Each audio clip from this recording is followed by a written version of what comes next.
Hello, hello. How you guys doing? Alright, so for those of you who haven't met Miss Plunkett yet, this is Miss Plunkett. Noble's sleeping, so he's not going to be on the video today, but she promises he'll be there soon. And I still promised you guys a video with Yoda, so we'll be doing that sometime too, okay? Alright, so we're going to go a little bit further from 6th grade inequalities, and we're going to move into 7th grade inequalities, which means we got to actually learn how to solve them, okay? Miss Plunkett, you got a nice little one-step inequality that we could use for this? Well, I think let's use the variable t. What does T stand for? I've always known it as time for physics. I don't know what they go for. And then plus 5. Plus 5. You know, Miss Plunkett, ain't nobody got time for that. Let's do greater than or equal to. Ooh, which means we got to have a what? A paint can. A paint can on the bottom. That's right. Paint can.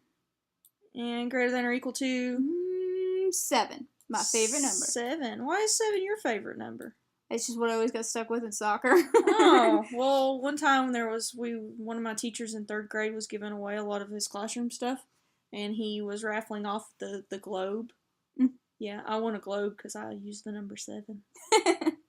So I guess you could kind of say it's my favorite number, but I'm not for sure. So, alright, so this is where we're starting. We're reading the inequality. I think we've successfully done that. T plus 5 is greater than or equal to 7. Now the next step, if you look at your arrow, says identify the operations in the variable expression. Now operations mean to add, subtract, multiply, or divide. So we're looking for one of those operations. Which one do you see, Miss Plunkett?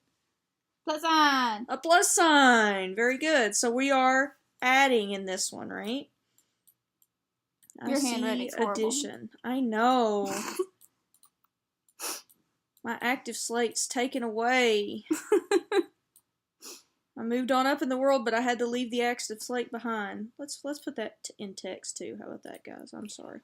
Addition is what I'm trying to write there. I'm just not very good at it. So, all right. So then, if we move on and we've identified that it's addition right here, I'll even highlight it for you. That is an addition sign. Alright, and we are adding 5. So now the next step is to temporarily replace the inequality symbol with an, what's something familiar, guys, that we've worked with already, that if we replaced it with that, we could solve it?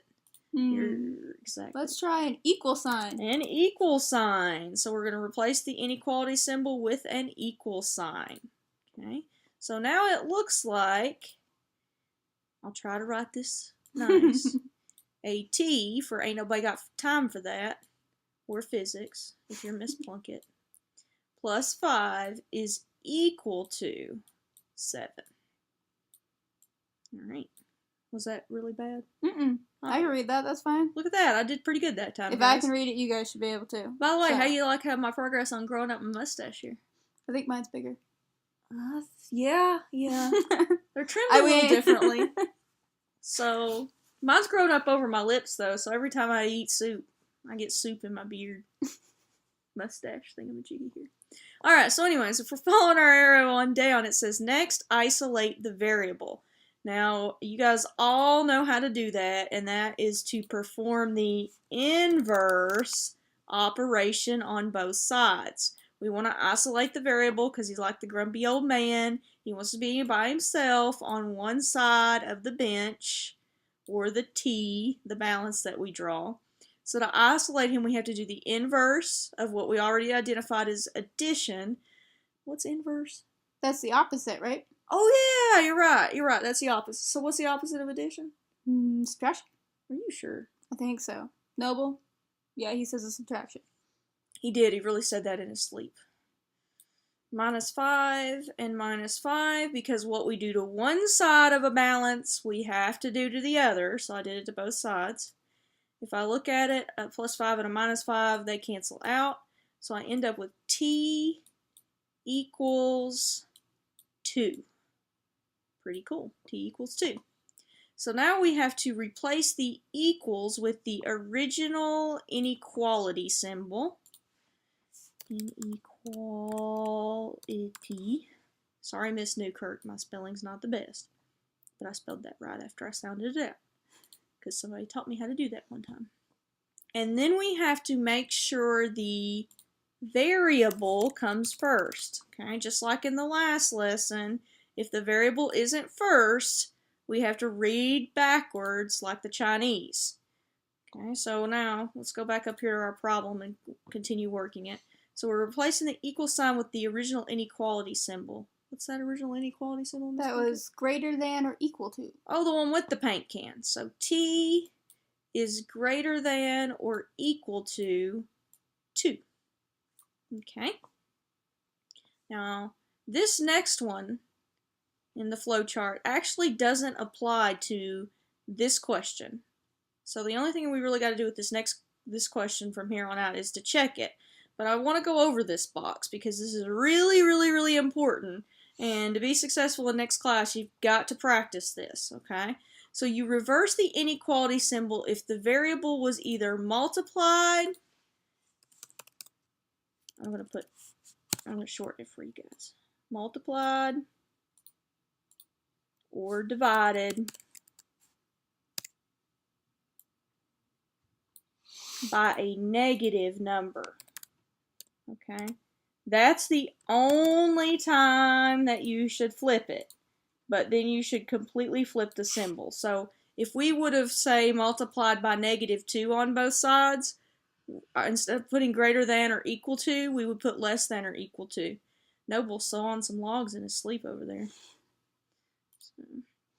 Alright, so the very last thing that we're going to do with this problem is to check it. And we're going to substitute a true value. Okay, so something that is true, according to the statement, for the variable in the original inequality and check. So if 2 is greater than or equal to 2, what's something that we could use to check our inequality? Could we just plug 2 in for the original? We could, because it says greater than or equal to. So we could use 2, because that means 2 is included, right? Alright, so I'm going to Brody Brown it, because I'm not doing this the difficult way. 2 plus 5 is 7, and 7 is greater than or equal to 7. Is that a true statement? That is. It's correct. We did a good job. We solved that all by ourselves. Noble only snored at us once. That's because we were busy growing our stashes out instead of teaching you guys. Yeah, he was like, get on to it. Sorry about that. Get back to teaching. So we got 3 problems here. Okay, we're going to help you do the first one. And then we want you guys to try the second one and the third one. Guys, the third one is that tricky one. And you want to look at that place on the flow chart right here. Okay, right here. Don't forget this. I can't say it enough. Right here. That's only for problem number 3, though. Okay. Alright, so moving on. Let's do one more problem with these guys so they can get on with their nights. I think they want to. So, I don't know, though. They may want to look at our awesome stashes. They're pretty awesome. So, we need to get some more of these. They're jealous. Alright, so the first thing on our flow chart is to identify the operation, right? Mm-hmm. What operation we see there, Miss Plunkett? Oh, it's the same. It's addition. Look at that. It is. We're adding 3. Okay. Now, what's the next thing we do? Don't we have to change which the inequality is? Oh, yeah, because we don't want that, do we? No. We want to be able to solve it. So we don't like our alligator. We got to do x plus 3, chop him into an equal sign, is 12. And I know that plus sign looks awful. I'll try to fix it. Alright, so then we solve it like a regular equation. So we just draw our t, isolate the variable with the inverse operation. That word is so difficult. What does that mean again? Opposite. Opposite! So we subtract 3. Since we identified that it was adding 3. So we subtract 3, it cancels out. We get x on this side by itself isolated is equal to 12 minus 3 is 9.